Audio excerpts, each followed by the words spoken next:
Mary Weston.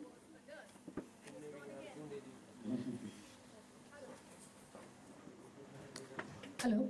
Yeah. Mary Weston was a nurse in the Royal Army Medical Corps, the RAMC. And she was married to a gentleman called George Weston, who was a doctor, and they were both posted in Dagshai.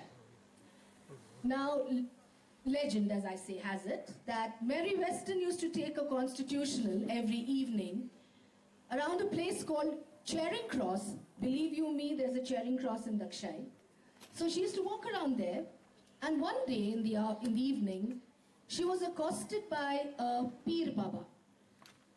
So the Peer Baba looked at her and said, "You seem to be very unhappy, and I think I know the reason. You don't have a child." She said, "Yes, that's true." So he gave her a taweez, an amulet to wear. And he said, "Wear this and you will soon conceive." Lo and behold, she did conceive. But unfortunately, she and the little baby died in childbirth. And her devastated husband then built this beautiful tomb for her. But the legend grew. And people started to believe that if they broke off a piece from this grave and wore it as an amulet, the ladies would conceive too. There must have been some conceptions, not immaculate, some conceptions, but then what happened was that the grave was completely decimated. When we came here and we saw this grave, we wanted to know what it actually looked like. So on one of our many trips to the British Library, we actually looked at the gazettes. We found a Kasauli gazette and a Dagshai gazette and a military gazette, and this particular picture was there in the military one. And ever since then, both Anand and I have been trying to find out how this could be restored. So the next thing we did was we wrote to the Royal Army Medical Corps to find out who the descendants of Mary Rebecca Weston could be, so that we could have permission from them and perhaps we could replicate the grave again. For 3 long years we struggled. There was absolutely no response from them. And then they wrote to us saying, "Look, we can't find the descendants, so you guys go ahead and do what you can with the grave and we give you the permission."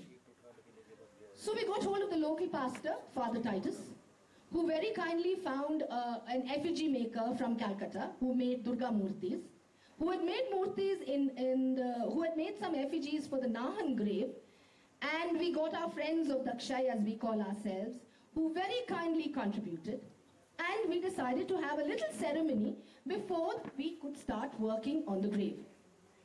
So at that ceremony, which was just for 10 minutes, Father Titus blessed the grave and he wanted to start work.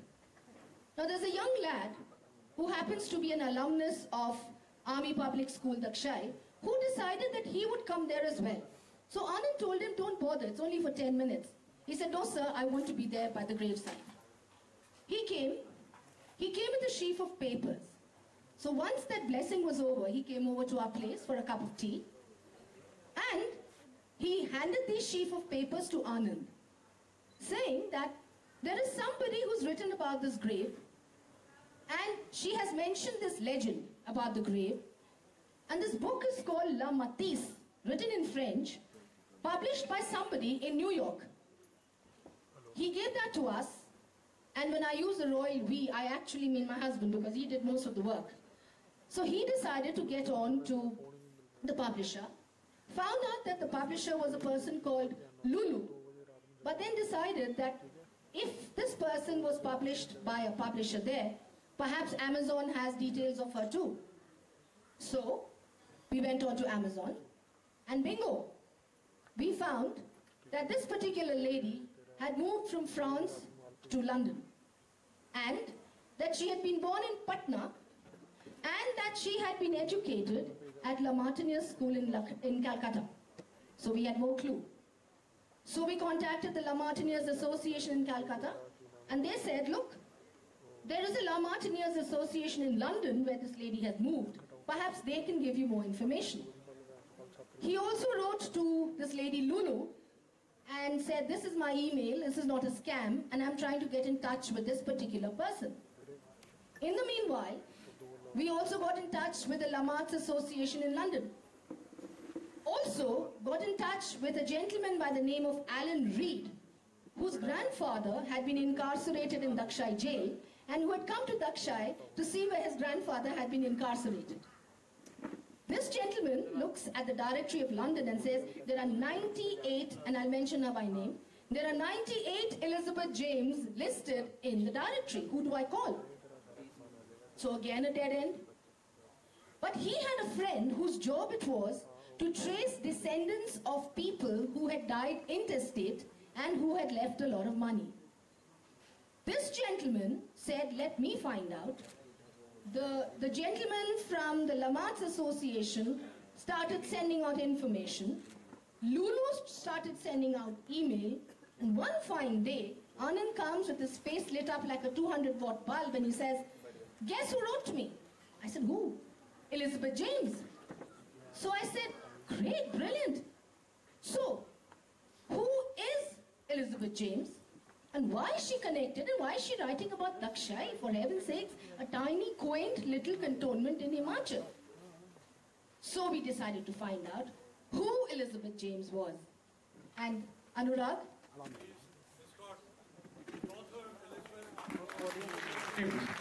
In person, she has come from London on her own. And what was her connection? And now, the history part. And escorting her is the young cavalry officer of the Indian Army who actually started the search. Elizabeth, welcome.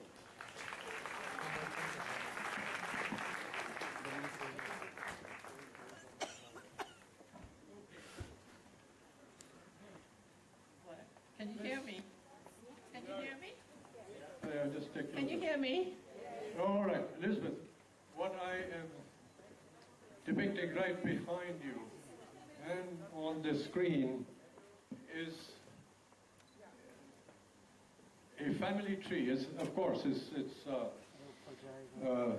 edited to confine it to the main people. As you can see, Elizabeth, your name is right there at the bottom, but then your descendants are, oh sorry, your forefathers, ancestors. Let's start with the three names on top. And you have the central one, which I assume is your granddad, James Ashley Watts? Yes. Right. And he was a Delanty. He was actually Thomas Delanty. Thomas Delanty, well. And Delanty is a French origin word, but... Yes, Norman French. Norman French. Because in French it's written de, la, and then H-U-N-T-Y. Okay. But an H is never pronounced in French. Right. So they say Delanty. Excellent. Now, he had a close buddy, this famous Major George Oswald Weston. Yes. And they were colleagues in arms in the Boer War. In the Boer War. Yes. And there's this lady called Mary Rebecca Weston, and she was a Delanty. She was my grandfather's sister. Your grandfather's sister. So, ladies and gentlemen, that's one connection coming up. A grandfather, that's James Ashley Walsh Delanty, and Major George Oswald Weston, close friends.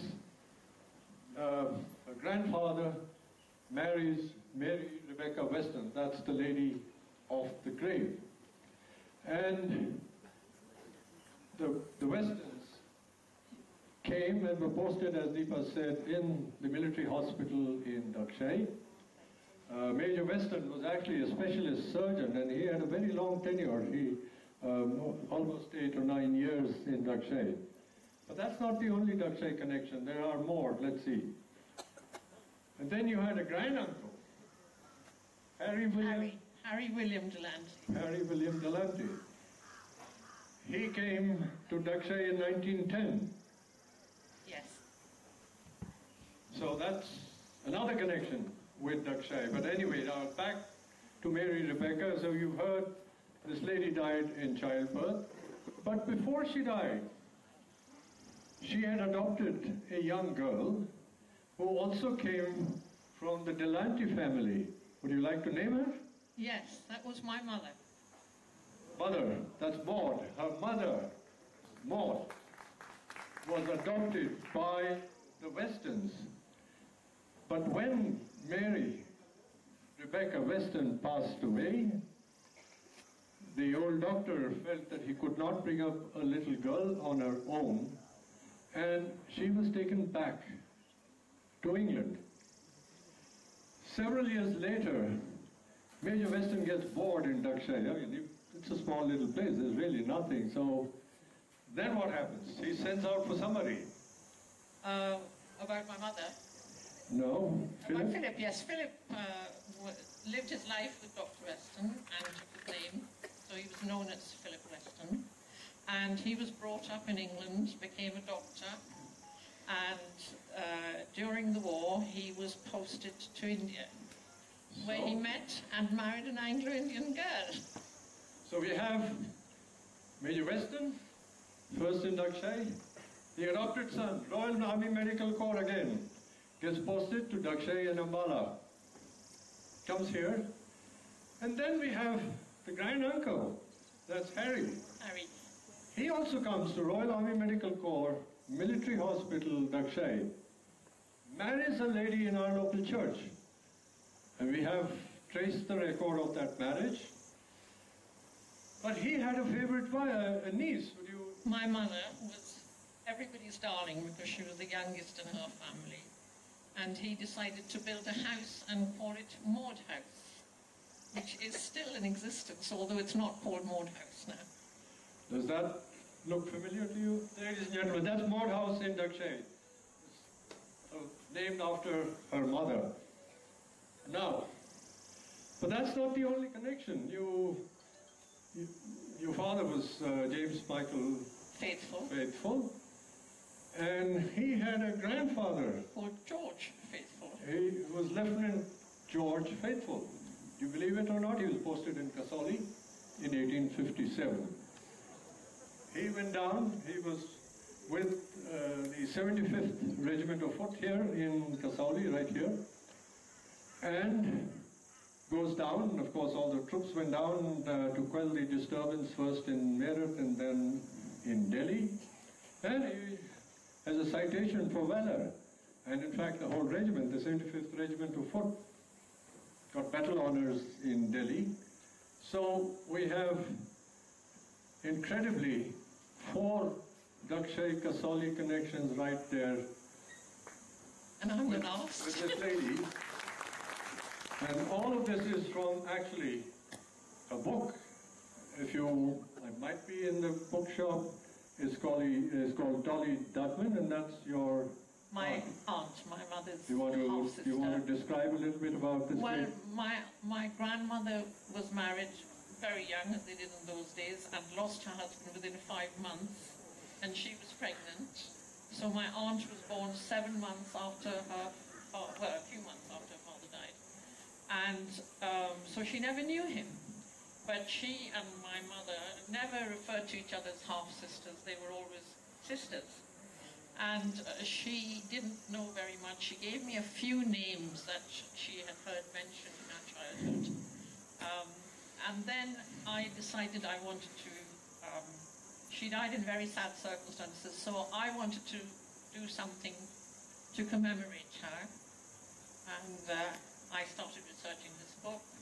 And I did it 3 times because every time I thought I'd finished, I found out something else.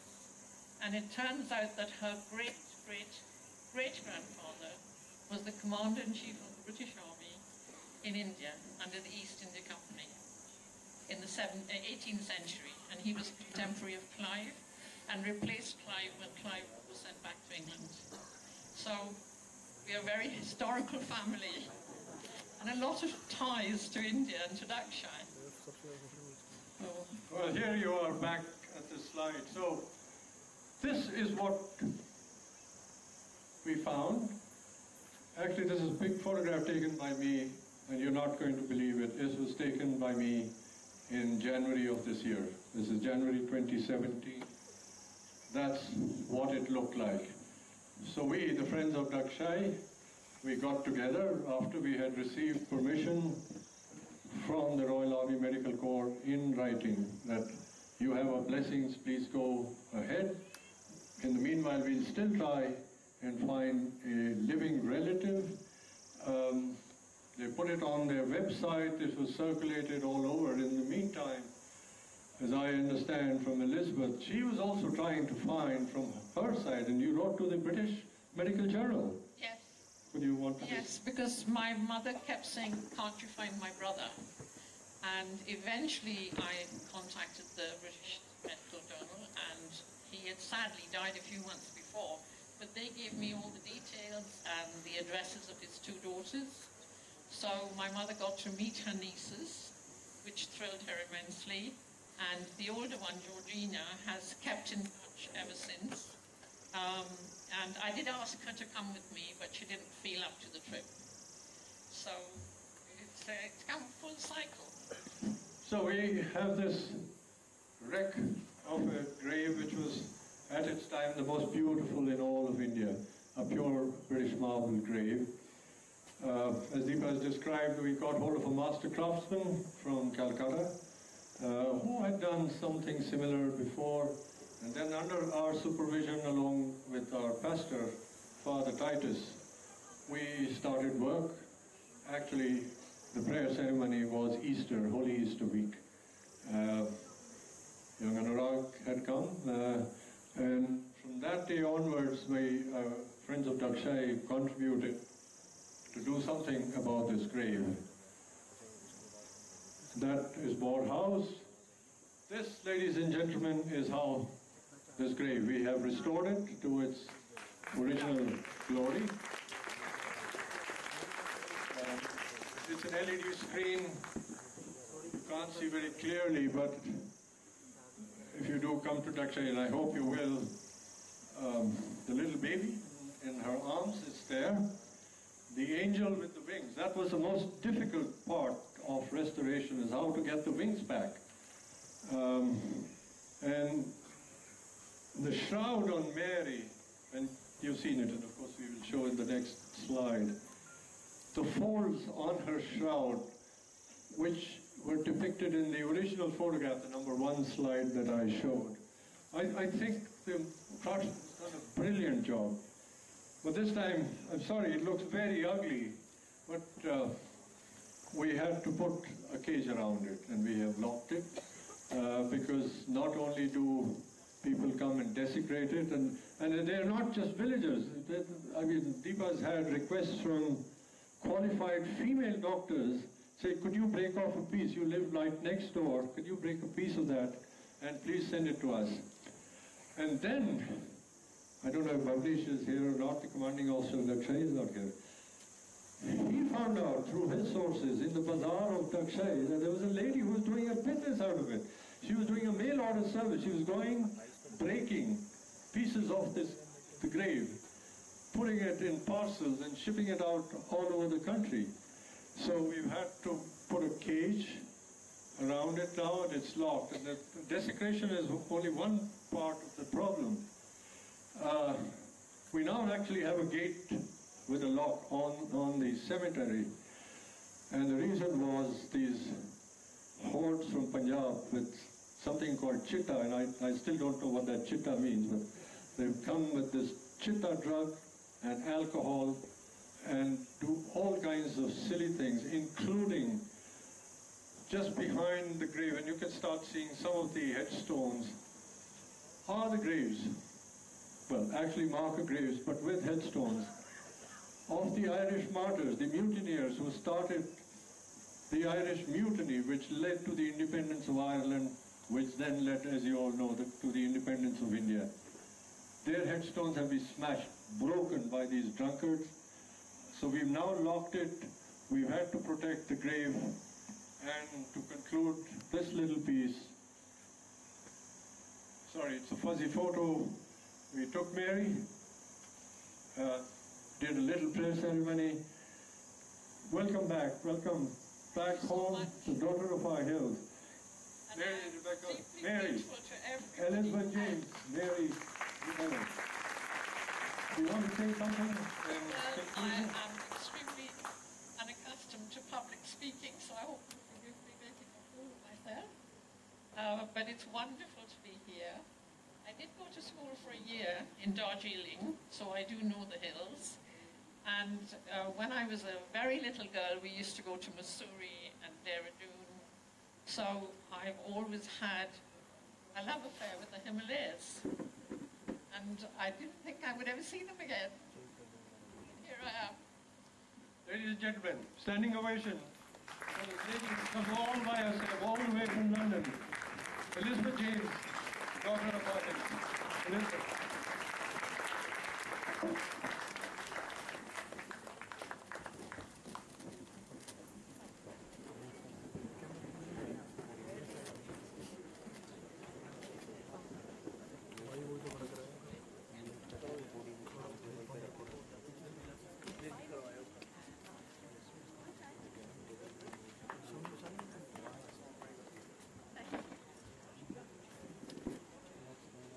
Well done, ma'am. Thank you. Very well done.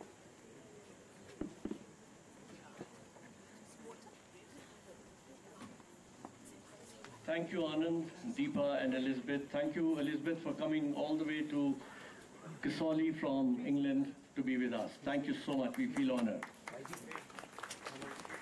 Ladies and gentlemen, before we start the next session, we have got out here beautiful, some of them very handsome, some of the most glamorous children out here from the schools around, and we need to give them some prizes. May I request for the essay prizes, Mr. Vikram Seth to please come on the stage, and we'd like to give the prize-winning essays. Are you ready? All right. The consolation prizes go to Aditi. Aditi, can you please come? All of you be ready to come, please. Form a line immediately. After Aditi, it is Ravinur Kaur. Ladies and gentlemen, a big hand to all of them. These youngsters have done a great job in their essay writing. We'll talk about that later, but Ravinur Kaur, Anshika Verma, Avni, Amita, Indrajit,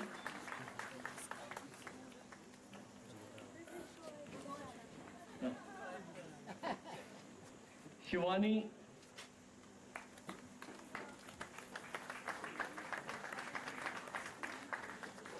and Pooja.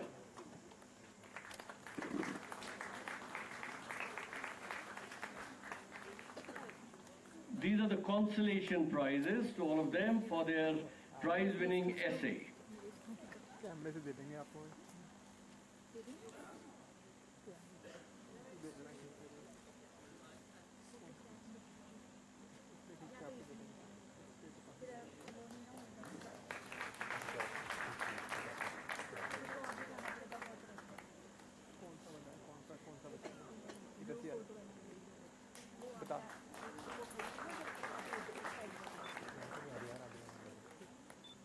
Okay, is that clear? One more.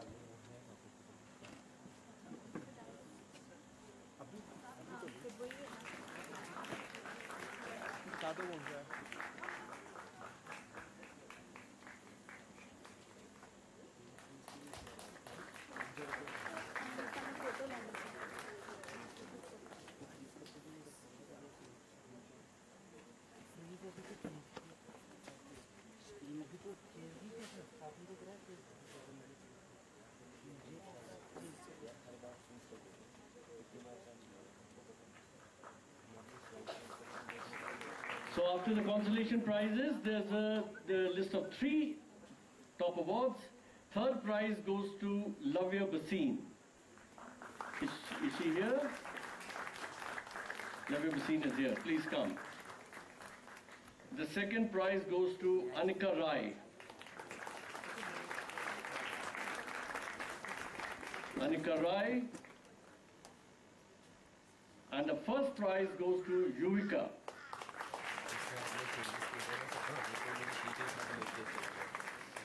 Yuvika. First prize. Great, congratulations to each one of you.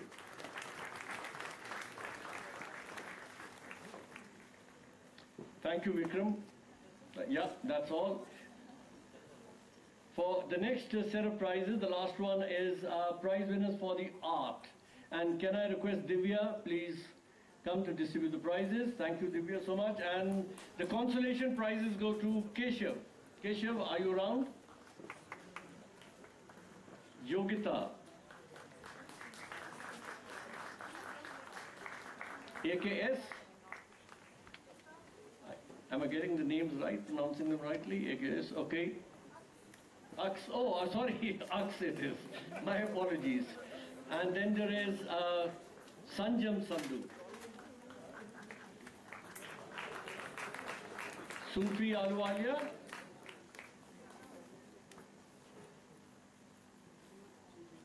Aman Kumar.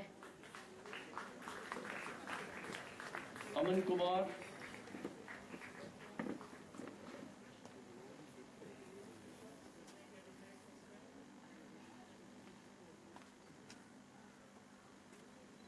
And Nusrat. Aman, and then after that is Nusrat.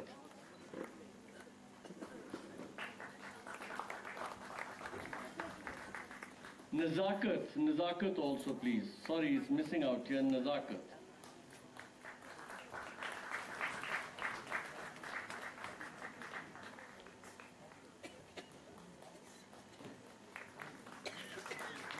The three top prizes are, third prize goes to Kartika, St. Mary's School, Kasauli.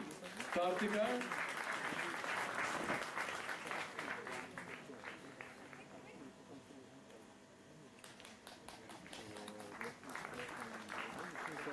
Second prize goes to Ganesh, Government Secondary School, Ganesh.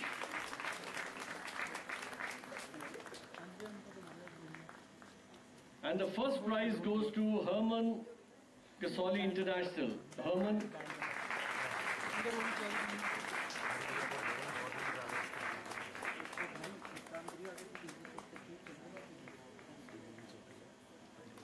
Thank you, Divya, thank you.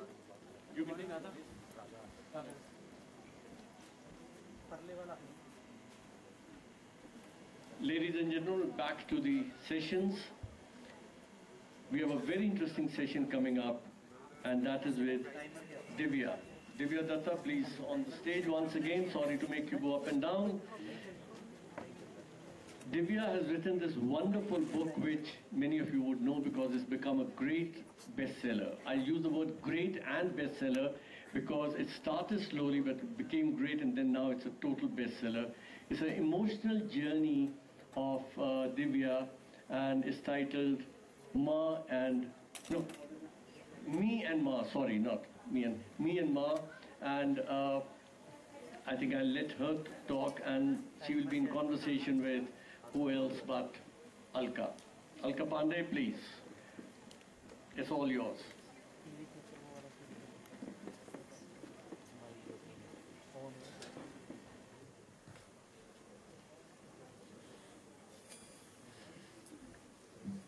This is a bit of a surprise for me too. I have to thank Ashok for literally giving me a skip and a jump. I got the book this morning, and after my session, I've been reading it, and I must say I've enjoyed it so much. I'm 3/4 through the book.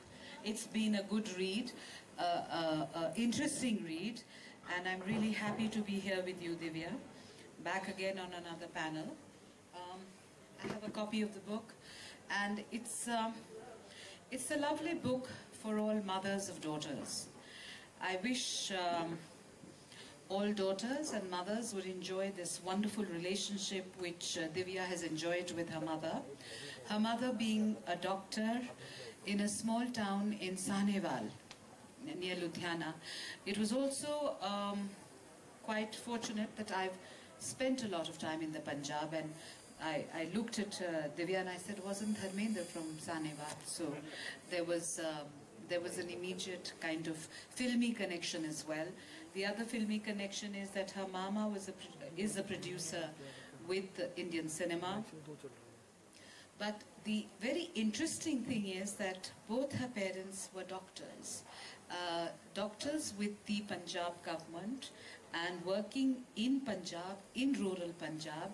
She has a brother, Rahul, her young brother, with whom she had adoring and yet a jealousy relationship when he was little.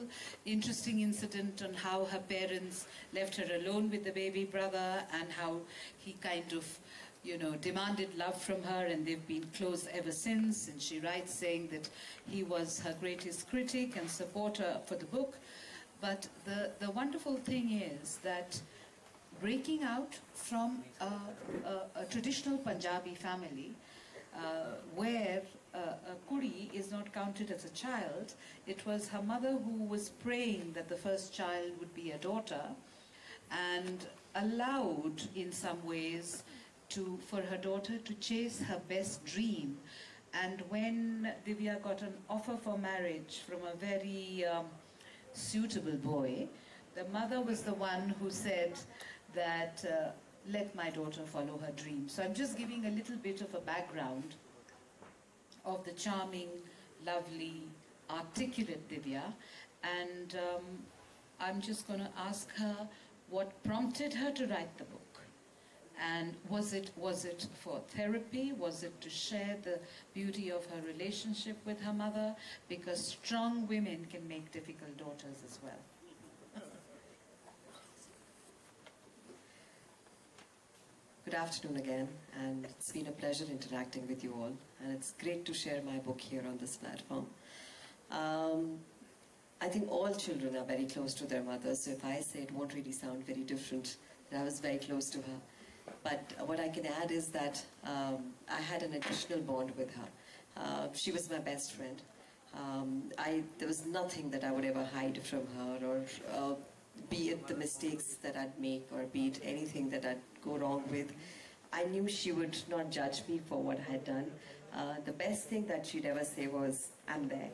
And वो जो एक line, I'm there, जो थी, वो मुझे अभी तक, when she's not around in physical form also, works for me, because there are lots of times when you need that reassurance and you just look up and those words resound, I'm there, and that really helps me, because that was the bond I had with her.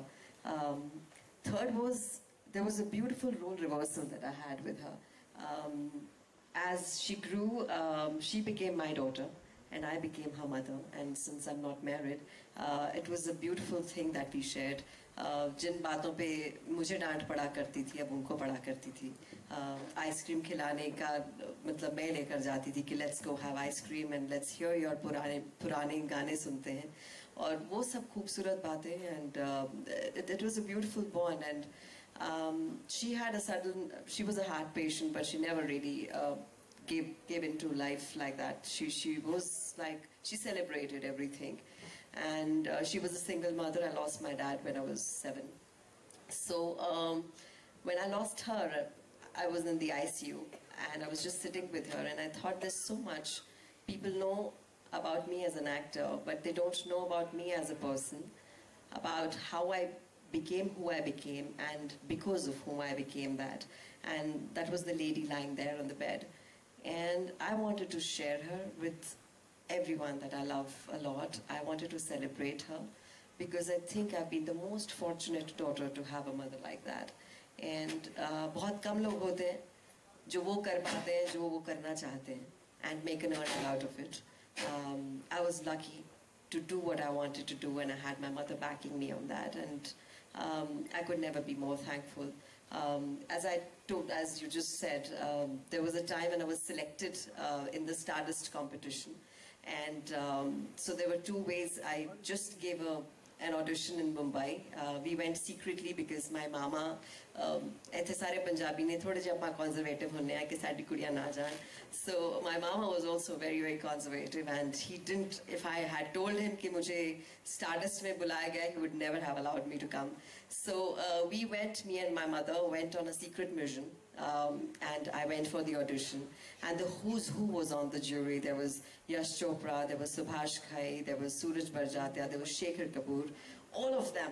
And I gave a good audition on a mono act my mother had written. In fact, my teachers are sitting here right from my college. I won the Best Actor award here for that mono act in every possible festival. So I performed on that. And on our way back, we stopped for a wedding.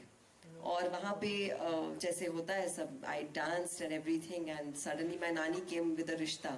She said, doctor लड़का है और America का है, and you know, you should get married, leave these stupid dreams that you have of becoming an actor. So this pin drop silence, and I just looked at my mother because I didn't know how to say no. But she said no on my behalf, and she said no, she's going to be an actor because that's what she wants to do. And so there she was, hand in hand with me, fulfilling each dream that I wanted to fulfill. And I just stand indebted to her for being that lovely mother, and I celebrate her in this book.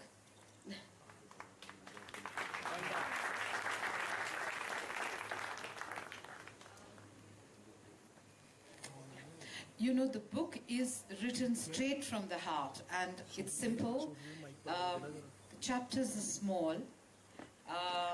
You know, she writes like the curfew days, the day I grew up, when she went to school, and she realized that she's not really a princess, which her parents turned out to talk to her, but she is only her mother's princess. Relationships are tricky, and they're, you know, they're almost like, each chapter is like a slice of life. So it's really, I don't know if I wouldn't like to say that, but it's a lovely airplane read, if you may excuse me for saying that, but deeply emotional. I think that is the kind of emotion probably you also manage to emote so beautifully.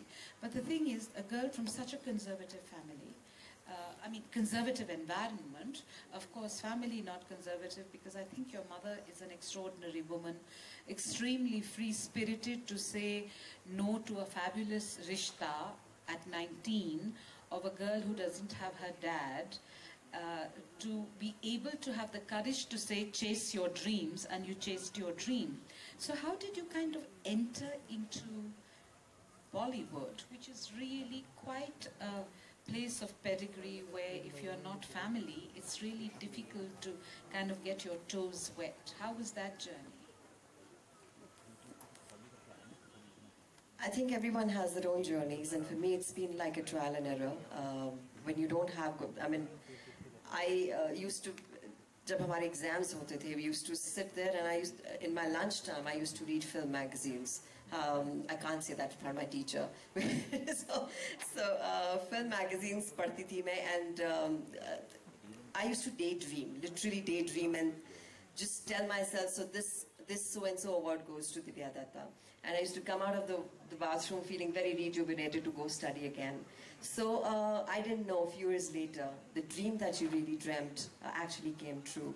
And when I won my first award for Real Zara, I think I ended up saying the same speech that I had prepared. So, but it's not a bed of roses, of course. Especially when you think कि मैं पहुंचूंगी मुंबई और मुझे मौके मिल जाएंगे and I will get loads of chances. The most intriguing and interesting thing about the film industry is that nobody says no to you. So when I went there, every office that I'd go to, they would say, yes, yes, you're doing our film. You're a lovely girl. We definitely work together. Or somebody would say, हम बताते हैं, we're just writing the script, so we'll get back to you. So what I'd come back very happy with was, I would call up my mother who was in Punjab, and I would tell her, Mom, I'm doing 22 films. So she's like, what, 22 films? I said, yeah, Mama, they've all told me, we are, you know, you're going to be a part of our film. And what I'd learned from our very protected background in Punjab was, you know, you trust people. You say, okay, इन्होंने कहा है तो हो ही जाएगा. ये uncle हैं, ये auntie हैं. That was the atmosphere I went from. And there I was, on my own, absolutely fending for myself and my dreams, because there was no one looking over. There was no one saying, Divya Dutta will be launched opposite Shah Rukh Khan or Salman Khan. I had to just start off with those multi-starters, and that's where my mother helped me a lot. And she said, what do you want? I said, Mom, I want to be a heroine. So she said, okay, that everyone wants to be, but you're an actor. So why don't you start the other way around prove your mettle, let people know because they don't know how good you are, and then go the other way around. So that made a lot of sense to me, and that's when Train to Pakistan happened for me. That there again she helped me a lot because she was an ardent Purana movie watcher, and वो हमेशा पुरानी actresses की नकल मार के मुझे दिखाती थी, and I copied her totally in Train to Pakistan, and it helped me so much. And I think from there a journey started for me. But saying that, every film gets you accolades, but you still have to keep proving yourself. So after Train to Pakistan, again, there was Shaheed-e-Mohabbat. Again, got me loads of love. But then you're back to square one to prove yourself, because in the industry you still need to make your place. So when you're not known, you have to tell people that I'm capable of doing this.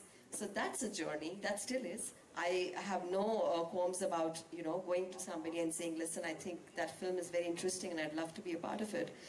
But now the difference is that they know I can do it. Earlier I had to really work hard on it. To read one of your favorite passages from the book, because I think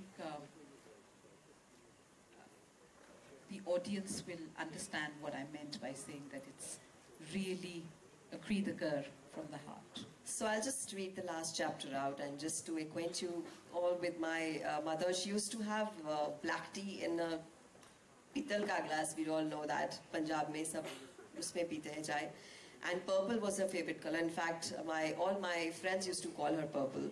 So she was somebody who, जब आप घर जाते थे तो काम बाद में होता था, मेरे चाहे producers हों या directors हों या friends हों, she would first feed them कि आप खाएंगे क्या, पहले तो वो बताएं, उसके बाद काम करिएगा.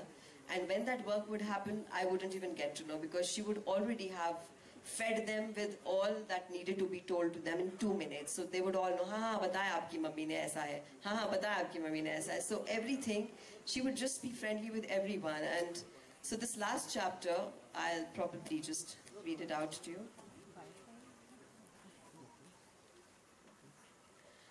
So my dearest readers, I'm holding Ma's hand still, the little child in me intact, and moving on to the direction she shows. As I wrap 4 beautiful films up and get an applause from my crew, I know she sits in the corner on her chair and smiles. As I wrap up this book to share this amazing journey with my Nalini, with you, I'm sure she's very happy because she knows you all mean a lot to me. And to you, Ma, just a big thank you, Gudiya, for being who you were in my life and the love you gave me. How many can feel this completeness that I experienced in one life? The love that she gave me. Even if I share it with millions, there will be a lot more tucked away in my heart. As for me, I wait here, Ma, doing my job as well as you would want me to, talking to you every day about the silly things I do, having my chai with you in your steel tumbler, finding you in all things purple, smiling at me, wishing you good morning and good night, loving you and fighting with you. All this and more, until I meet you on the other side, to write another beautiful story together. Well done.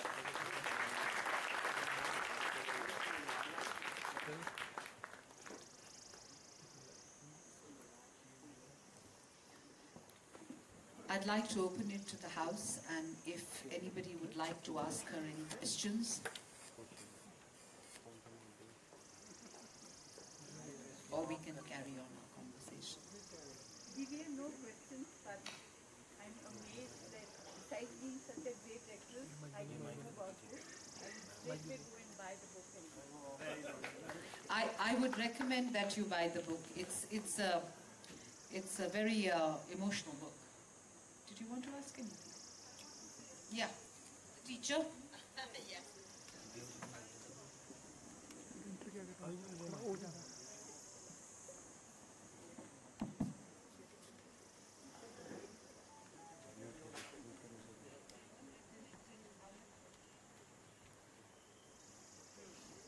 I'd only like to relate 2 incidents I remember very vividly about Divya. Class 9, a group of few students coming to me for theatre as part of SUPW, most non-serious, the fun class. So I just got talking to them. I said, Divya, you tell me, what would you want to become after you grow up? I want to be an actress. That was a clear answer when she was in class 9. Another episode, she was selected for Stardust. I happened to be in the college. The principal was a good friend of mine and very fond of Divya. And there she's coaxing Divya. Divya exam dela. Chhad Stardust. Koi line nahi hai jaan wali. And there Divya, just sitting quietly and smiling. And everybody knew what she was going to do. And in the same college, this time we invited her and she was there with all of us and she was honored and you know, she was the role model for all the girls of the same college. 3 cheers to Divya.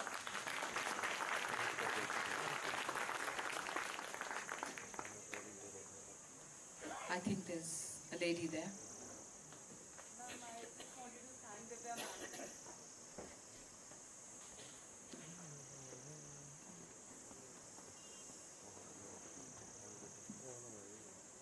Good afternoon, ma'am. I want to thank you for your exquisite story because it's reminding me of my mother, and she's been a support, a big support, wherever I wasn't supported by my Dadi and who all, and because Punjab, that same thing that you've been telling us, that you know in Punjab you don't get much support, but I'm so thankful that she stood by me through all, and today I'm a professor, I did my PhD, did my MPhil, I did paragliding last year and she's been there. So all thanks to you and all thanks to my mom also. And thanks for such a great story. I'm going to buy a book as well. Please do. Thank you, ma'am. Thanks very much. Yes, sir.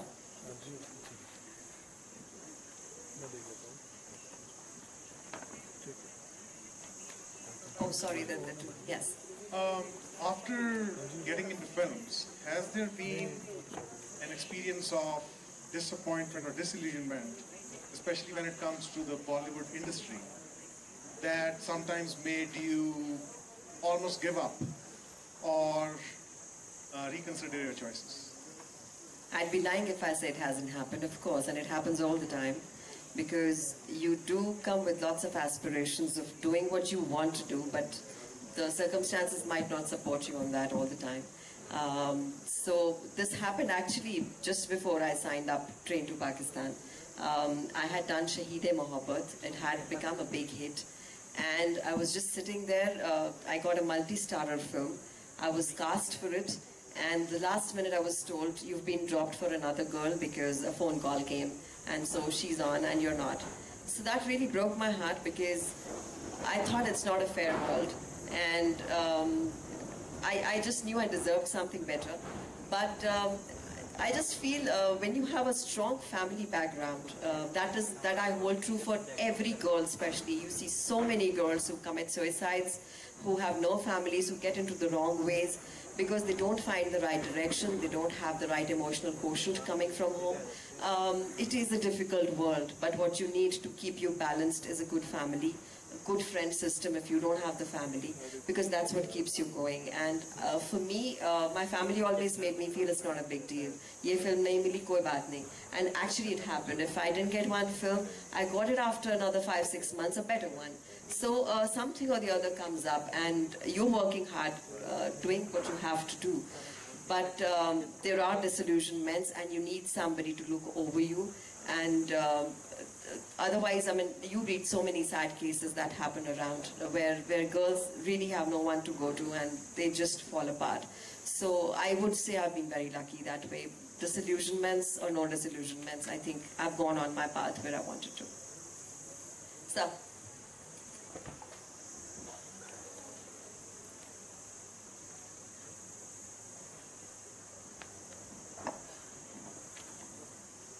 I think you're a very natural actress, having seen some of your films.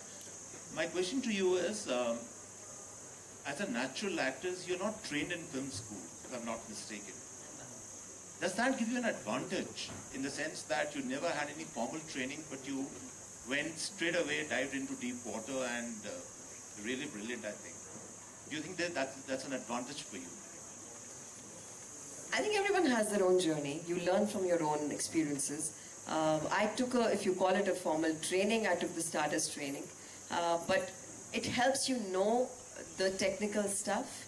But ultimately, when you are in front of the camera, you're discovering yourself. And as in the previous panel, I said, it's just you and the camera, and you were talking to the camera, and you're just, if I can say so, you're just naked in front of the camera.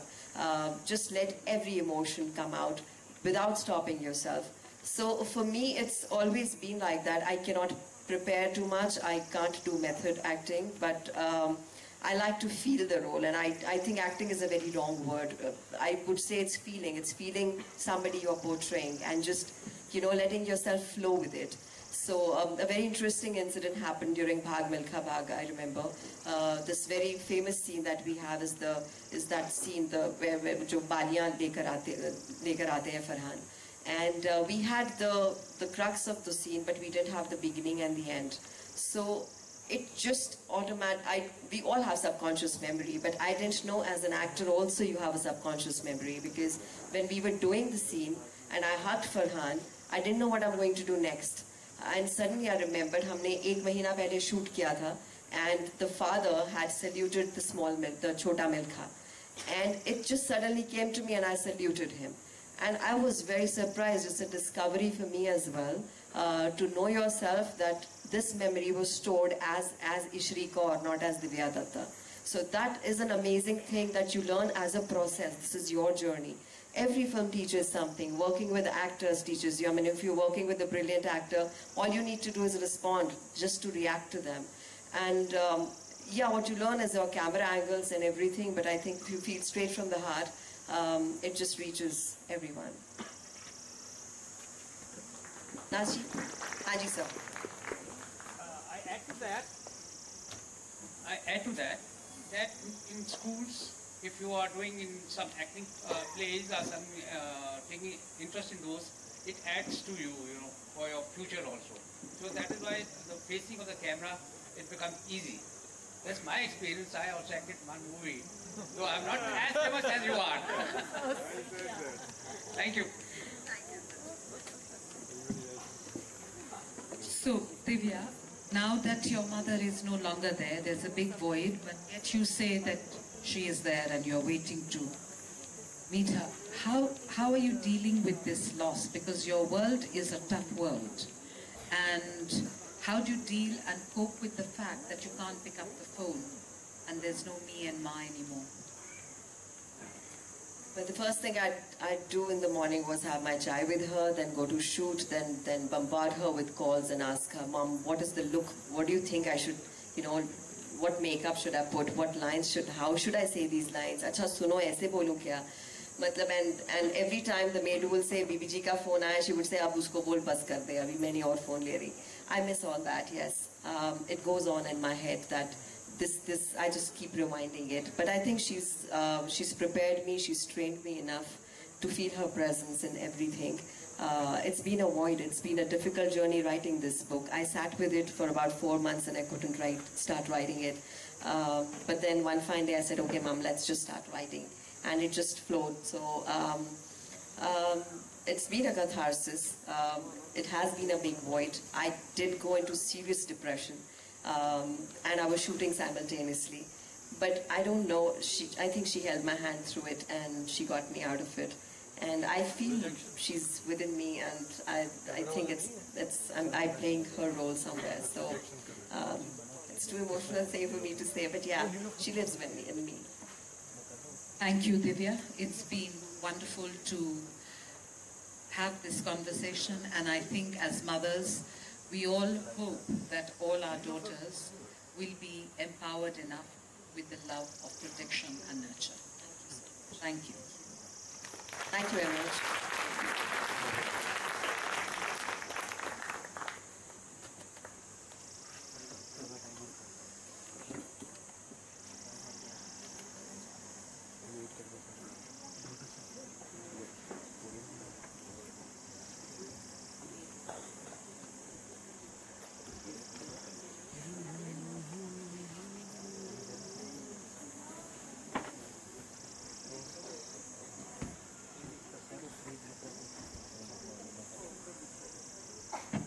All right. As you can see, my friend and organizing committee member Ashok takes the best parts because he is going to be talking to Shobhaa, I don't get the pleasure of doing that. So I make this announcement, but of course, we are privileged. Shobhaa is my wife's family, and so I take the privilege and pleasure asking Shobhaa, would you please come on stage, and Ashok?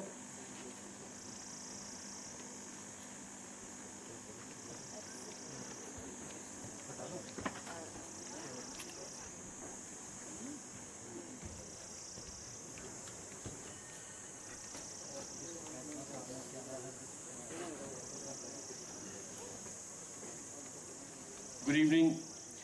Shobhaa and I, author and publisher, would like to dedicate this particular session to Ishiguro today, who has won the Nobel Prize for Literature. This is especially for him.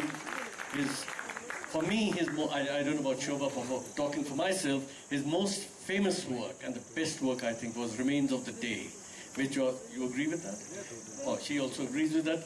And there was a movie made from that, and which was something I would recommend to all of you. Thank you. Shobhaa, should we start this session? I'm a little perplexed. After all those books that you've written on various subjects, how come a book on politics, 70 years of independence, and still to hell with it? This is Ashok being tantalizing. He knows very well the book is not about politics. So let's cut to the chase. The book is about my turning 70 at the same time. I'm a child of the Republic. So in January of 2018, as India turns 70, the Republic, so do I. It's a book really celebrating 70 years of having lived in an environment that has sometimes been exhilarating, sometimes exasperating, but at no point boring. So just as I find India continues to be a deeply moving, deeply fascinating, and deeply obsessive concern of mine, I hope bits and pieces of my rather varied life will interest some of you to read the book. Shobhaa, firstly, I don't believe you may fudge the figures, but the fact is you're not 70. Let's admit it. Okay, I'm 76. No, I tell you why. I remember I was still in college or something in 1968 or 69. There was an issue of the Vogue magazine in which Henry Clark or Louis Clark, one Clark, Henry Clark, the famous photographer, shot you for Vogue, and you were the first Indian to be featured on the Vogue cover. And then, about 20 years back, I first met you when I approached you I was exploring the possibility of signing you for a book. And now, you haven't changed, so why do you say 70? Okay, I ask all of you here. Just raise This is so one hand. sexist. What is wrong with you? No, I'll ask all the men to stand up and say, tell me your ages. No. This is ridiculous. I mean, I'm not a medical miracle or something. Stop it. All right, or let me ask preserved you. in brine or...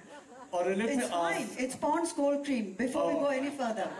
Pond's cold cream, okay? Okay, let me ask you, do you think, what is the secret of your being what you are? Or not look 70, young, youthful, bubbly, beautiful, glamorous, with lots of brains. Not that I'm saying women don't have brains or men don't. In fact, they have more than men have. There must be some sort of secret. What do you ascribe it to? I was born aged 70. How about that? Wonderful. Honestly, I feel like an old soul most of the time. And at other times, I feel like a juvenile delinquent. And I enjoy my life. I like the idea that I have my choices. I've always had my choices. I've never been compelled to make choices which belong to someone else. No matter what that price, whatever I had to pay, I paid for it happily. And I think that's about it. You must enjoy what you do. And I hugely enjoy being me. I hugely enjoy writing. It's so much a part of my life that it's like asking me to enjoy breathing. So yes, all that consumes me, and if it shows up in a nice way, and like my cousin Gautam Rajadaksha, who I consider one of the greatest portrait photographers of our time, truly wonderful, like Jitendra Arya, someone who understood a person before the camera and responded to that person, not just the physicality of the person, but something much more. So he and I used to joke, and we used to talk about our family genes, spelled with a G, may I add. And he said, so long as you have those calcium deposits on your cheeks, maybe you won't age like everybody else, because he had the calcium deposits too. It's a sort of Rajadaksha family thing. So if you have cheekbones, and you have clavicles, that's the collarbone, you tend, I'm not showing mine today, but I like showing it. It's a nice collarbone. You tend to look much younger than your years, and that's about it. And Pond's Gold Cream. Pond's Gold Cream, okay. Bubbly, youthful, I can certainly vouch for, because Shobha's husband, Dilip, Shobha, myself, we travel once, at least try and travel once a year on a holiday, and you have to really see Shobha. She puts life into both of us, and she makes us do things which both Dilip and I would never dream of doing, and still we do it because of Shobha. Shobha, I just want to add something here, is that I have a list of, just a very brief list of the long one, that you are many things to many people. Reader's Digest had your name in its list of India's most trusted people. And you were in the company of people like Ratan Tata and Dr. Abdul Kalam. Then one of the newspapers gave you as India's 50 most powerful women in India. And India Today said 100 most powerful, influential people in India. And then you were described as the Sachin Tendulkar of Indian writing. And also the Lata Mangeshkar of glamour. So, why is that funny? Why is that funny? All of it is ludicrous, that's why. I don't take any of it seriously. But we take it. That's your problem. Abhi kya kahe? Haath ho gaye if you're going to believe all this. No, we do, and I'm sure everybody believes that. These lists come, the lists go, they're arbitrary lists. They change every year. If you're going to be taking any of it seriously, I'd say, if I were paid the kind of money Sachin Tendulkar is paid now, post-retirement, then the list would have some value in my life. Just to feature on that list for the sake of being on that list and not get anything for it, hey, it doesn't make any sense. Okay, let's say 70, coming 70, soon. How do you find inspiration even now? I object to even now. What do you mean? No, even now, I mean, I tell you the reason. Last year we were all with the family together in Amritsar at the border, and before the parade and all started and the flags were lowered, there was some sort of a dancing going on and all, and you danced with the girls, and then finally it was total inspiration for us also to shake a leg and then come back. But you danced there all along with everybody, and of course selfies were going on with the soldiers, with the others, with the crowd. But that's inspiration because you inspired them so much. I mean it from that viewpoint. I was inspired. I don't know about my inspiring them, but it was certainly one of the most moving moments for me, a very sentimental moment, and a very memorable moment. And there's an electricity in the air at that Wagah border. I've been through that thrice. And there's something about that whole experience, and to be there with students, young people, to hear both sides shouting, cheering, then that entire charade of the menacing walk, which is all rehearsed, I know, it's all acting, I know. But even so, the drama of that moment is something that I will never ever easily forget and don't wish to. So I would say inspiration is what I seek from every moment that I'm alive to, and which is all the time that I'm awake. So I could be looking at this crowd and there'll be something there which will strike me, which may not have struck me earlier, because I have been to this wonderful gem of a Litfest in previous years, and I've always gone away with some memory which stays. So I think inspiration is something each one of us, consciously or otherwise, we seek it, because that gives us hope and that gives us a sense of optimism and a reason to live and a reason to enjoy life. So, does that answer you? Sort of. Okay. No, it does.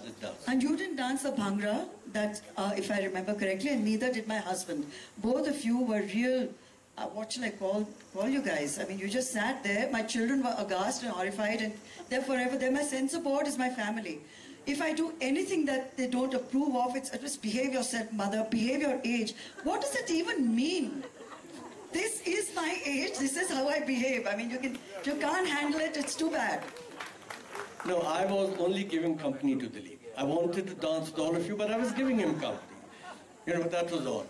Okay, He's a Bengali. He can't dance the bhangra, for heaven's sake, but you can. But I was giving him company. But you didn't do it. No, I was giving him company. I didn't want to leave him alone with everybody on the floor. Next time. All right, next time. Okay, let's talk about your new book, which is coming out soon, 70 and to hell with it. What do you mean by hell to it? To hell with it ka matlab hai, to hell with it, you know.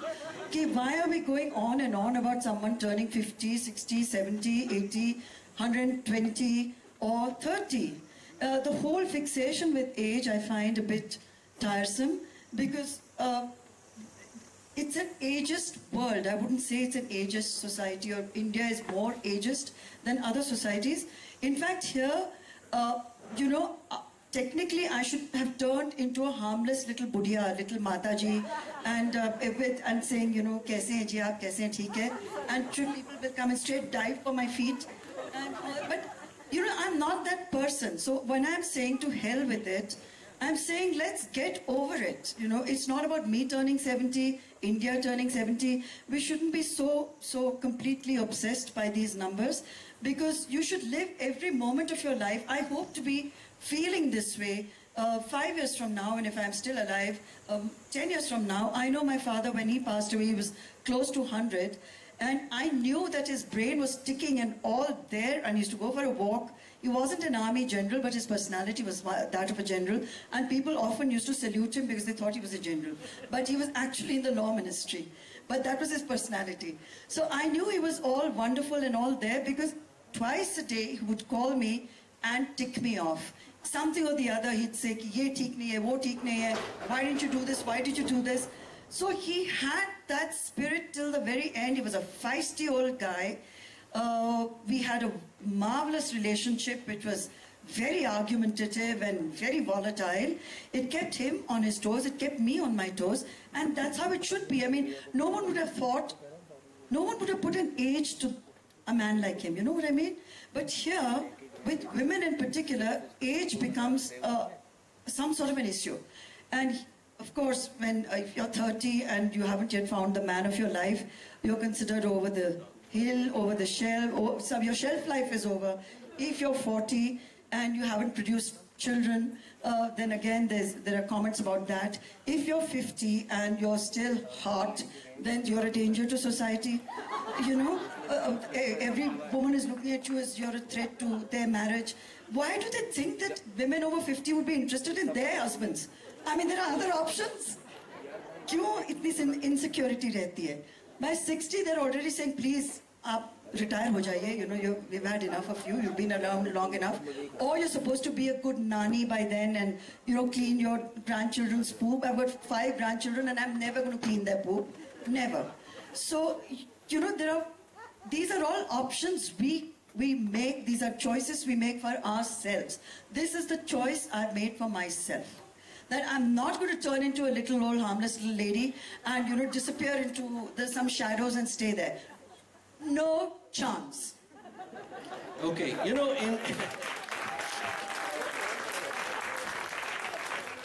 in Punjabi we say, you know, when you arrive at the age of 60, you say, oh, satya gaya.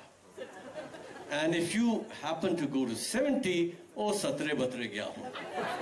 But you have shown us that life is now starting as it should have been. But you talk about space in your book. How relevant is that?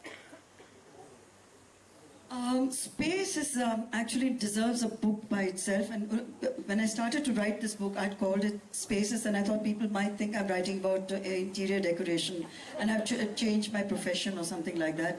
So I quickly decided not to call it Space and Spaces, but it is kind of, it's like a leitmotif that I keep going back to. The space when you're born, which is automatically created when your umbilical cord gets cut.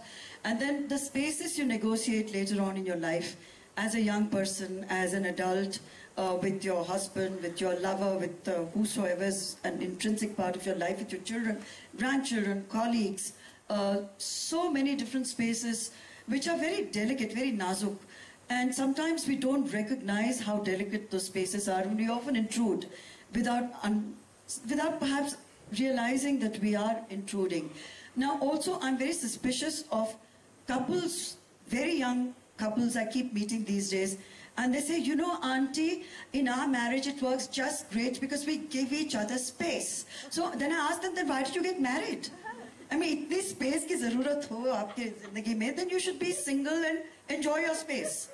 But when you commit to a relationship that you hope will be long-term and which means something to you, then that space itself actually does shrink. And if it shrinks in a way that suits both people, then you find a joint space, which is your together space. And I think every married couple should aim for that. I mean, I often tell my husband when they ask me, oh my God, you've been married for so long and, you know, you're 36 years and how has it been? And I half joke. I said, so far we have not considered divorce, but murder has crossed my mind many times. And I'm sure it's crossed his mind too many times. Tell me, is the whole process of aging gender-based? Very much so. I think women's appearance is something that obsesses all societies. I wouldn't say just in India. And it is something that can be very cruel. And to judge women entirely on how they appear is in itself, there is a gender bias right there. Because when a man walks into a room, you don't generally, you know, well, I do, but check him out. The way men do it, maybe a little more obviously, that's about all. So if you feel good about yourself and you're completely comfortable with yourself, whatever that self may be, it's not hurtful. But if that is not so, then I think women are definitely much more vulnerable, because they know the minute they enter a room there'll be 100 opinions about what they're wearing, how they look, whether they need to lose weight or whether she's gained weight, lost it, whether she's dyeing her hair, not dyeing her hair, whether the lipstick suits her or she should wear lipstick, or why is she wearing heels, etc. That kind of scrutiny, definitely men are spared. But I don't spare them. Okay. So, you know, last year I was down in Pakistan, and in Karachi we were talking friends and all, and at one of the dinners that I was attending with some friends, and I was just talking how in India we feel so good talking to this, and we always refer to the Pakistani, you know, Begums are so beautiful out there, which they are, of course. I'm not saying no.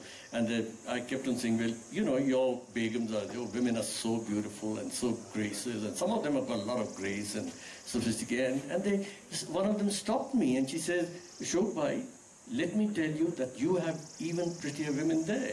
Especially look at Bengal, look at Kerala, look at Punjab. But the only problem is... She forgot Maharashtra?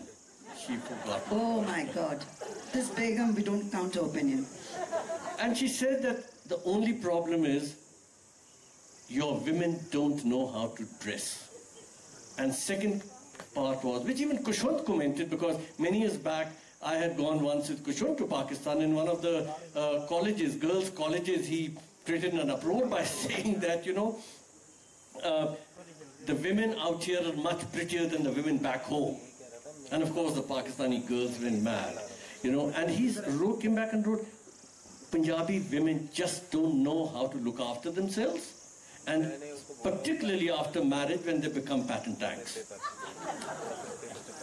There are countless extraordinarily beautiful Punjabi ladies present right this afternoon, and I think they should meet after this and clobber you for even saying that. I don't see no pattern tanks, I see some amazing looking ladies. Wo to baat alag. Begums of Pakistan, Begums of Lahore, obviously they have to spend all that time looking after themselves. There's a younger Begum waiting in the wings, and 2 minutes later she's going to be replaced. So that insecurity makes them obsess over how they look. They can't afford to let themselves go, and they don't. And also they are a nice, the pampered lot, the Begums. I've met all of them. They are exquisite, no doubt. But essentially they don't do very much. As for their comment about Indian designs and what we wear, they are the ones who are obsessed with our Indian designers. They come across the border only to steal our designs and go and reproduce them much cheaper. And they go and talk about our lacking a sense of fashion. Hello. Really, you're meeting the wrong Begums, Ashok. No. I was only quoting. As far as I'm concerned, I'm happiest with the Punjabi women. And being a ladies' man, I do try and carry one on my arms every time. We are going to take a poll, your wand, and ask the Punjabi women whether they are happiest being with you. That is for them to, that's their problem, not mine. They have to look into that, that's their problem. But I'm sure lots of friends are out here. Just teasing. This Maharashtrian lady is very happy being next to you, whether in Amritsar or Rohtang Pass or elsewhere. So I was just teasing. I'm grateful and honored, but I really mean it. I think Punjabi women are the best looking out here. And of course, Maharashtrian go a step further. You're ignorant. Oh, Prem is saying I'm very ignorant. Okay, admitted, but I'm only talking about myself and you have to see them with my eyes, not yours. Yeah. Touche. Point goes to Ashok Chopra. Next. Thank you. I just want to know, how spiritual are you? That's a very personal question. I cannot answer. Ask about my sex life, I may answer it. Spiritual, never. Besides the Pond's or the Charmis Gold Cream, there must be some other mantras or other methods or what you do. What would your lesson be to a lot of youngsters who are growing, who are in the middle age, or, how to keep themselves up to a certain point where they look after themselves? Ashok has given you an opening, please ask her. He's not going to, I know I that. can't. Besides everything else, she's family. Yeah. I'm family. I can't do that. And I wouldn't have answered it anyway. I was just teasing him. Or to answer the other safer question, I would say avoid pakoras and parathas. The 2 P's. I'm serious. There must be a lot of doctors here who will tell you, and I don't want to give you a lecture on metabolism because that's very boring. But if you can burn out those calories in interesting ways, then please have your pakoras and your parathas. If you cannot, then they're just going to sit in your system. So it's eat by all means, but just watch the portions. So there are 3 P's right there. If you can watch the portions and avoid deep fried foods and carbs, excessive carbs, and chapatis. It breaks my heart to say it because I love chapatis. But yeah, I could easily eat 8, but I would restrict it to 2. Other than that, there is no mantra, and I've never been to a gym. I don't enter. I've never been to the gym in our own building, but my children are very distressed that I don't bother. So I think, let me say, my best exercise is exercising my brain cells. I hope that works and continues to work for a few more years, or else I might need to go to one of those fat farms or whatever it is. If I feel for myself that I need to, not because of what others are telling me, like pattern tank comments and all. I decide, I own my body. If I'm happy being 10 times my size, I'll be happy with it. If not, then we'll see. Dekha jayega. So, what puts you off in a man? A man who lacks courtesy, an ill-mannered, boorish man, someone who speaks crudely, who leers, who doesn't display respect for another human being, forget a woman because that's a little sexist, but even towards other men, who talks down to people who are not at his level, like people who bully waiting staff or airline staff, who cannot hit back, body odor. I have a long list, by the way. Should I stop now? Oh, we want you to carry on. Okay, body odor, someone with poor dental hygiene. I like fragrances. I prefer using men's fragrances myself because I don't know why the perfume industry seems to focus much more on a certain kind of fragrance which is positioned as a man's fragrance. I like a man who speaks well. Yeah, who speaks well. Now I know why you chose Dilip. His Bengali is very good. Okay, what would you give? Vikram, I mean, look at him. I can adopt him in any capacity. Kaise bhi. To hear him speak is a treat of a lifetime. I'm not even joking. I agree, totally agree. It's a treat of a lifetime in any language. To hear him, just his poetry, not even his own, just to hear him say something small in Mandarin and explain it. Oh my God, Vikram, just marry me. Adopt me first, I'll marry you after that.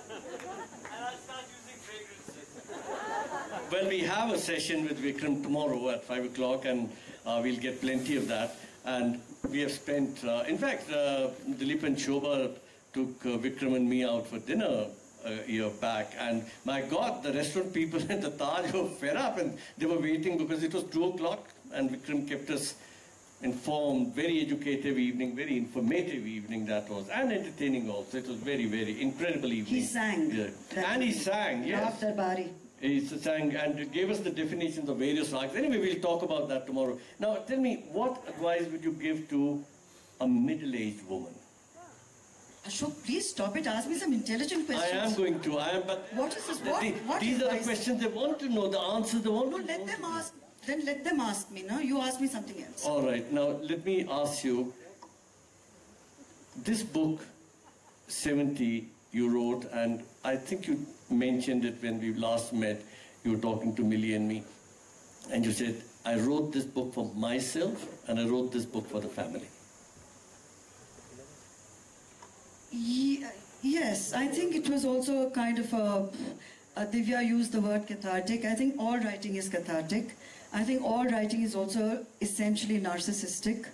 And in the process of writing, you discover a lot about yourself, which may have been stored somewhere in your unconscious, but it only emerges when you start collating all those memories and all those thoughts. But it isn't a book that's even chronologically full. It doesn't go back and forth about because I think you can Google all that stuff and no one really cares. The young today do not care beyond what they ate at breakfast and what they're likely to do that evening, and the hotness quotient in every single person they meet. And like Vikram was talking, there are 2 or 3 words that he is puzzled by, and I'm very fascinated by. One of them, what the young use a lot, is majorly. Everything is majorly great, majorly good, majorly bad, majorly atrocious, etc. But I like the way the young use language, because language is very fluid. And in the writing of this book, I kept wondering about my own phraseology, which is a big shift from my earlier work, and asking myself whether I was so influenced by today, which I am. I find it very fascinating to be in this moment. And when I'm writing also, I'm always in that moment of writing. So these words, I don't know whether majorly has crept in yet. If not, I'll make sure it does creep in, Vikram, and it'll be a tribute, like an homage to you. Like I said, there are aspects of my life actually that I had forgotten, which maybe I'll just give you one small anecdote which will put things into context. That Simranjit Singh Maan, as we all know, we know his background, his history, so I won't go into that. But I was the only journalist he had given the interview to before he went underground. He went underground the very next morning. So of course the cops came calling, and I was faced with treason and sedition charges, and the trial was to start in Bhagalpur. And it was a tough time because I was carrying my sixth child and was hugely pregnant and had to keep going to this sessions court and sitting with criminals and be called accused number 3 and all of that. It was not very pleasant. And the trial was about to begin in Bhagalpur, and then the government fell. And Chandrasekhar came into power, the shortest living, I think, Prime Minister, 7 months, all of 7 months. And he dropped the charge against Simranjit Singh Mann. And the case just collapsed. So there have been incidents in my life which have been unusual. I've faced, I've been under police protection for the last 2 years. When I went to the police station and signed myself out of it saying I don't need it. I felt like I was in the end protecting those cops who were actually sent to protect me, because they were so relaxed and easy about their duties. I'm sure they knew what they were doing, but I wasn't very confident, and I didn't need the protection. I've never needed protection. I resented it. Once again, in the wake of the Gauri Lankesh murder, there was a list that was put out by one of these crazies, and he had 5 women on that list, and he said it's going to be a case of serial assassinations of these 5 women, and I was heading that particular list along with Sagarika Ghosh and so on. And the police wanted, you tell this gentleman to stop talking in the back. Once again, the police landed up and said that, you can't take these death threats lightly anymore, and, we are here to offer our protection. And once again, I said, thank you very much. And when you say thank you very much, you have to give it in writing. You have to go to the Thana and give it in writing that you don't want it. It was offered and you don't need it. So these are aspects of living in today's India which can be extremely disturbing to those of us who do speak our minds, and I will continue to do so. A tweet, for heaven's sake, about Vada Pav was an insult to Maharashtra, because I said maybe we're going to start enjoying, maybe we're going to deny enjoying our popcorn at the movies. That was what the tweet said. And the Shiv Sena Morcha came to my home, 400 strong, and threatened to actually gag me with vada pavs which they brought with them and shove it down my face and blacken my face. These are the times we live in. Now, about the death threat, what was most shocking and disturbing was that the person who was issuing it, one of 4 people who's been threatening a lot of women journalists and calling us kutiyas and worse, which is fine. They've called us far worse things. It said what all they can do to me, my next 3 generations of women in my family. I ignore it all. I don't respond to anybody on Twitter. But when it comes this close, when the threat suddenly doesn't seem like, oh, it's just some crackpot, and you know that the Prime Minister of India is actually following these 4 people, then that becomes uncomfortable in a way, not for myself, but for the levels of what we are experiencing. It's not as if the Prime Minister follows 50,000 people on Twitter. His Twitter the people he follows is, I think, 1,700 odd people. Out of that, if 4 are people who are issuing death threats, we really need to think seriously about the environment that we are living in. So, amongst other things, these are concerns: safety of women, safety of men, safety of our children, and as Arun Shori talked about it this morning, in his brilliant thing, it's not what a person actually is doing at this moment, it's the history, what has gone ahead, that we need to read closely, and perhaps the best way we can fight back. But fight back we must. But a lot of your tweets do get you into massive controversies, whatever they be, and like you talked about the Shiv Sena thing, and there was one in the Maharashtra Assembly also, which I think they wanted to... They brought contempt charges against me, and it was done in a very, very sly and just shameful way, because I'm sure all of you may be aware what it means, what a contempt charge involves, that you have to go to the Assembly and you have to apologize or explain your position, and the Assembly is free to accept or reject it. And chances are, I think it was like a Draupadi moment that they were looking for. And if they do not accept it, then the first thing they do is march you off for 90 days and then you talk. So by the time they sent the contempt notice to my house, it was over a weekend, naturally, well-timed. They should send it a month so that you have a chance to respond. But it was sent to me over a weekend, and I was meant to respond on a Tuesday to that charge. And I decided to move the Supreme Court, and I did. And I'm very happy to say that our judiciary is still protecting the rights of citizens. And I won in the Supreme Court, and there was a stay and all of that. But look at the audacity of the Shiv Sainik who had brought this charge. And when the Supreme Court verdict was announced and the stay order was announced, he turned around and he said, "Ye Supreme Court kaun hai?" The cheek of the man, and nothing was done to him, or nobody said anything. Everyone's mouths were shut. So how many mouths are we going to shut, and for how long? And why should we shut our mouths in the first place? So this is the important thing. We're still a democracy. We need to remind ourselves that we have rights, and those rights are sacred. They are promised to us in the Constitution. Unless and until the Constitution is changed, those rights have to be upheld. And we have to uphold those rights, and we have to fight for them. But there are certain responsibilities, I think, which a writer also has towards society.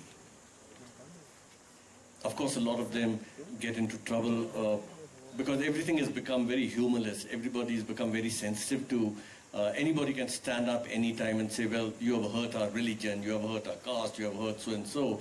And this cow slaughter thing is the latest thing where, you don't know what will happen to you. Even if you're taking your own cow from one home to another home, which is very, very dangerous. And the Supreme Court says they should be brought to book, but nothing happens really. It's still carrying on.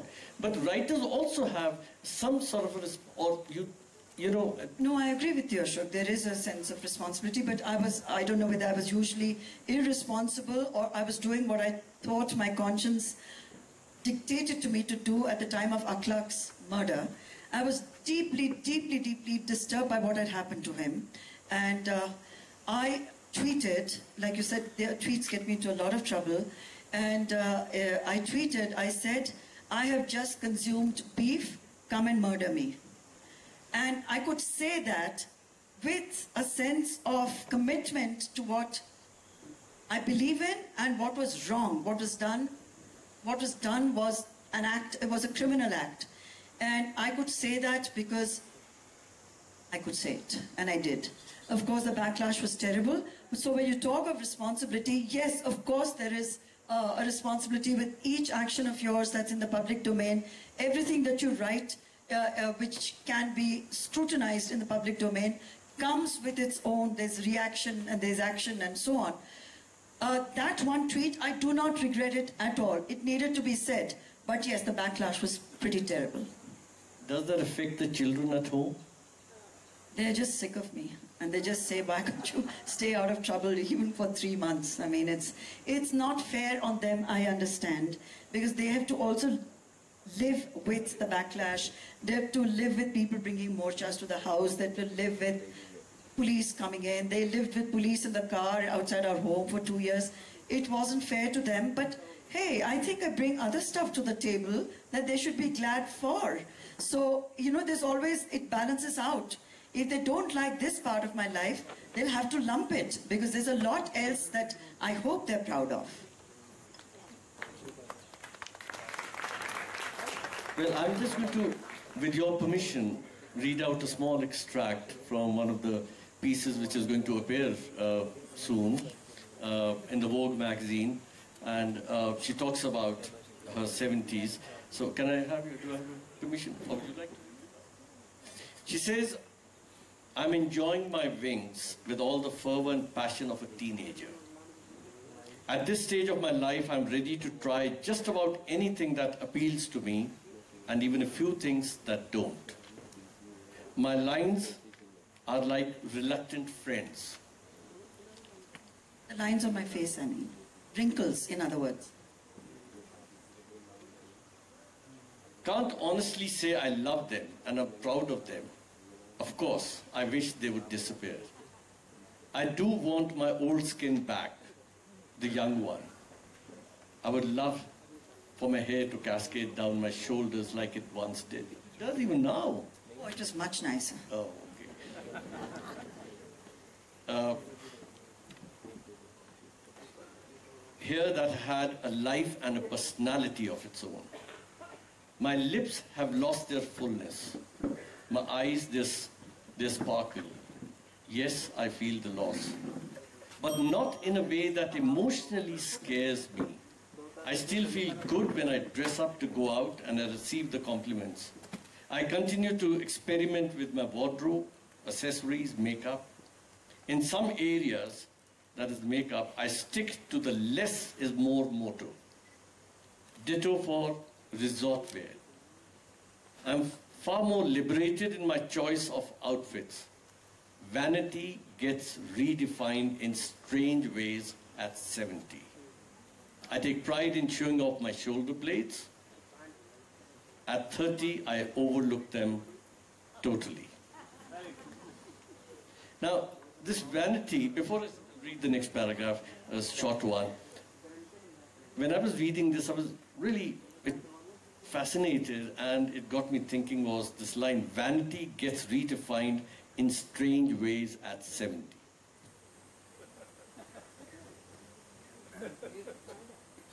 It does. You know, 70 is 70. I mean, let's not kid ourselves about that. I don't tell myself that, hey, 70 is the new 40. Bullshit, it's not.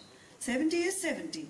So the stuff that maybe made you want to show off and strut at 20 or 30, the things you might have been vain about, today you're vain about other aspects of your life. Maybe you like to think at 70 you have a certain personality which you may not have had at 30.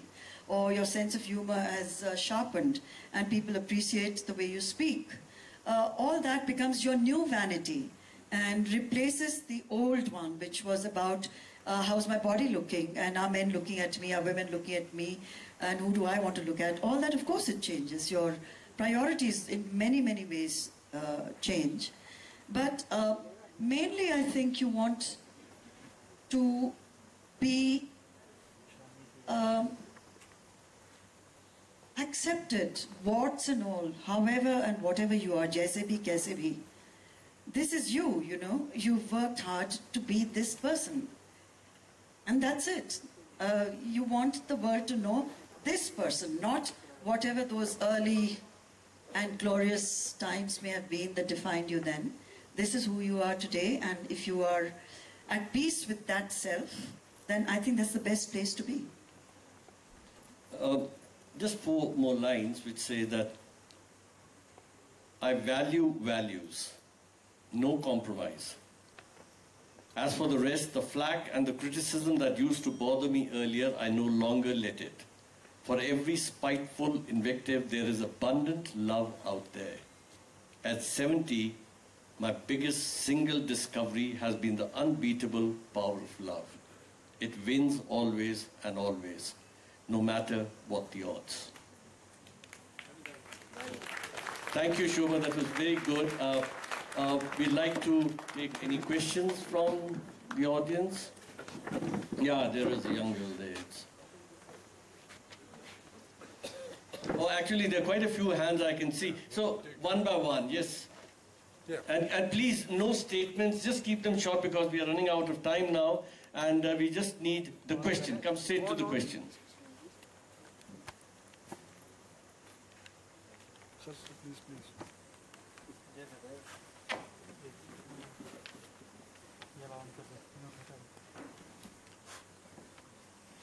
Ms. Shobhaa,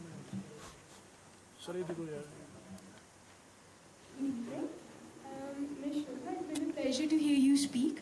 My question to you is that since the release of your first book, to all the work and all the years you've done in the writing industry, what has changed for you? My simple question is, Miss, does it get easier to evaluate ideas? Are you easier on yourself with the ideas you give towards books, or do you find yourself measuring up to a standard? In a nutshell, ma'am, how has your writing self changed? Thank you. If the writing self does not change, then you have serious cause for worry. Because it must evolve with you. It must reflect the changes in your own life. And it must either regress if you regress, or progress if you have progressed. But you can't fool the reader. They will see through it anyway. So you just go out there and do your best. And don't let concerns about how it's going to be received ever inhibit you from expressing yourself.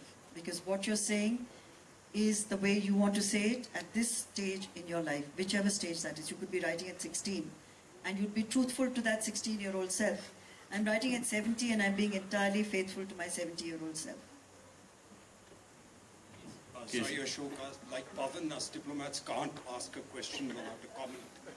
I was in Delhi yesterday, and the question there is turning 80. Mr. Yashwant Sinha was there. I think the title to his book could be 80 and let BJP be damned. And to hell with BJP. Yes. 80 and to hell with BJP. Yes. I think it's a lovely title. Yes, we must encourage him to write it. And he said something very interesting. He said, somebody says, I'm looking for a job at 80. Is for a government job, there's an age. For seeking freedom, there is no age.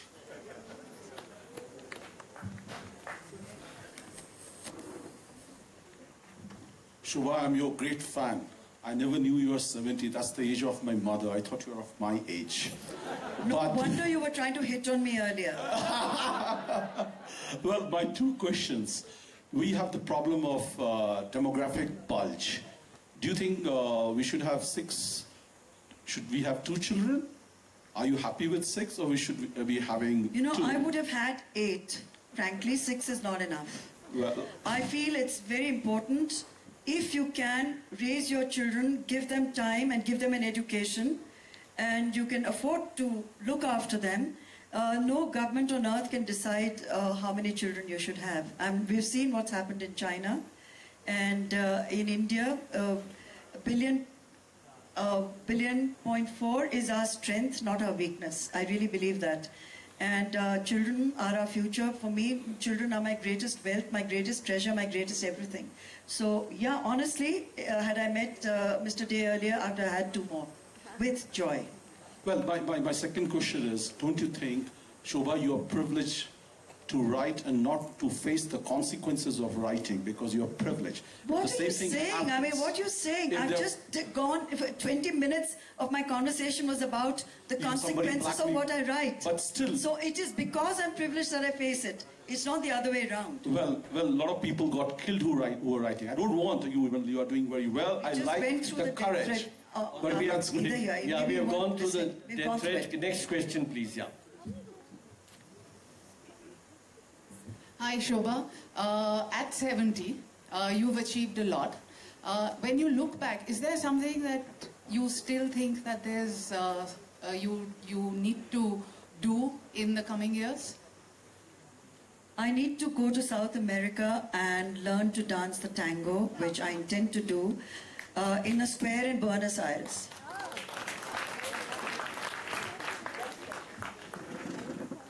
Hi. So when we see some films from Bollywood, we often see that, they make an okay film, but sometimes they include an item number just so it would sell.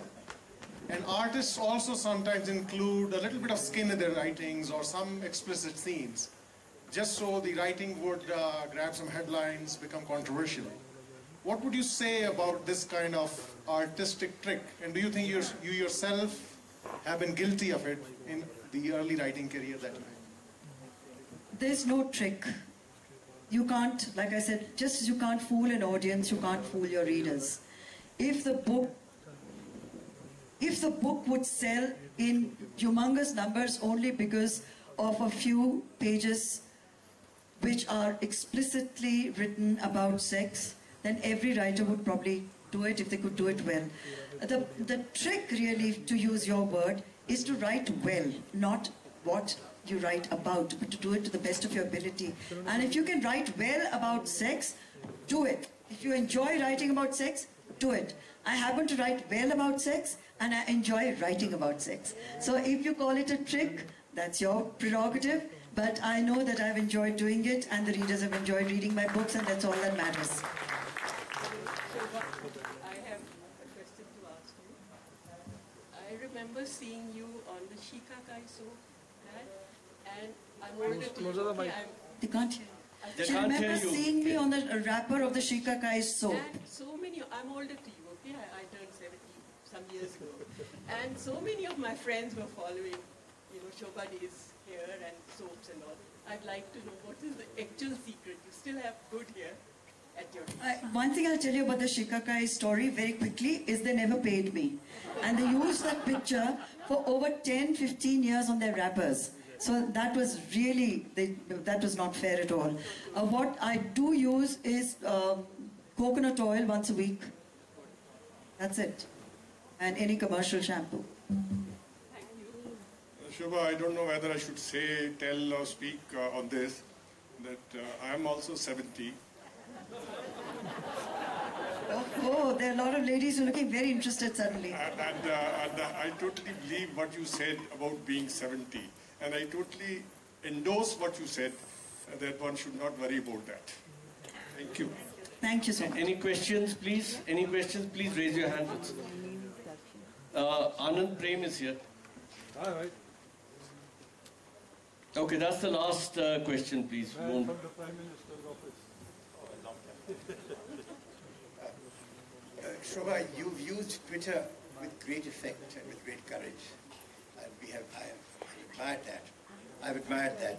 But, every time that one uses the Twitter to throw out a challenge, you find that 50, 20, 100, 200, maybe 2,000 people respond with the most violent responses. What worries me about this is that they suddenly find, the individuals, who suddenly find that, my God, there's lots of other people who feel the same way. And they feel empowered. And it leads, in a sense, to, I'm wondering whether you thought about this, that it leads to more excess on their part. And now, thinking about this, do you feel you'd have been better off? You could express yourself other ways, but what do you feel about Twitter itself? Is it a good medium? Close. We can't hear you. Just repeat the last bit. What I feel is, Twitter is a powerful medium, but looking back on what your experience is, would you have been happier if there had been no Twitter, given the fact that there's so much empowerment of the lunatics that also takes place through Twitter? No, I think Twitter is, one has to acknowledge the power of social media. There's no question. We cannot live in denial. I mean, whether it's Obama who used it very, very well, and Trump who's fought all his wars and all his adversaries with his crazy tweets and given us wonderful words, all these guys on Twitter like dotards and so on. They've enriched our vocabulary and made us think very differently. No, I think it's a very powerful tool for communicating your ideas. As far as I'm concerned, I do not respond to trolls. I don't read responses and reactions. I don't get into Twitter wars with anybody. I say what I have to. I have over nearly 2.5 million followers. I enjoy that reach and being able to say something. And whatever comes with the territory, I don't complain. So it's okay. I've made my peace with the negativity on Twitter, but I don't participate in it. Shobhaa, thank you very much. That was very nice of you. Firstly, thank you for coming all the way to Kasauli once again. And my pleasure. Please keep calling me. We will, because everybody enjoys the talk. And see, even after lunch, they're all sitting there. So thank you very much. Anand, you take on over. Okay, Anand says we are going to have a break for tea or coffee for 20 minutes, and we reassemble here for the next session, which is going to be on the people next door, India, Pakistan, Raghavan and K.C. Singh.